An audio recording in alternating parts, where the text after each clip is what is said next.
காவிரி வடகரை தலங்களை ஒவ்வொன்றாக நாம் பார்த்து கொண்டு வருகின்றோம்.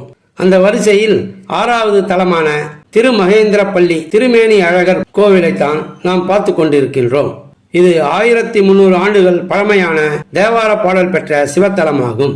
இத்தலத்தின் மூலவர் திருமேனி அழகர் என்று அழைக்கப்படுகின்றார். இறைவி அம்பாள் வடிவாம்பிகை, அழகிய வடிவம் கொண்டவள்.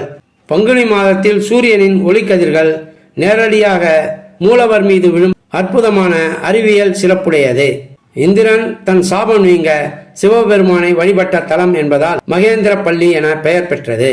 இத்தலம் சீர்காழியிலிருந்து கொள்ளிடம் செல்லும் வழியில் அமைந்துள்ளது.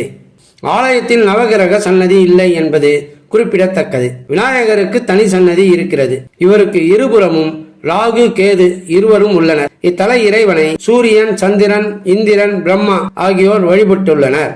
இதை சம்பந்தரின் பதிகத்தில் உள்ள 6வது பாடலில் சந்திரன் கதிரவன் தகுப்புகழ் அயனொடும் இந்திரன் வழிபட இருந்த எம் இறைவன் மந்திர மறைவளர் மகேந்திரப்பள்ளியுள் அந்தமில் அழகனை அடிபணிந்து உய்மனே என்னும் பதிக அடிகள் புலப்படுத்தும்.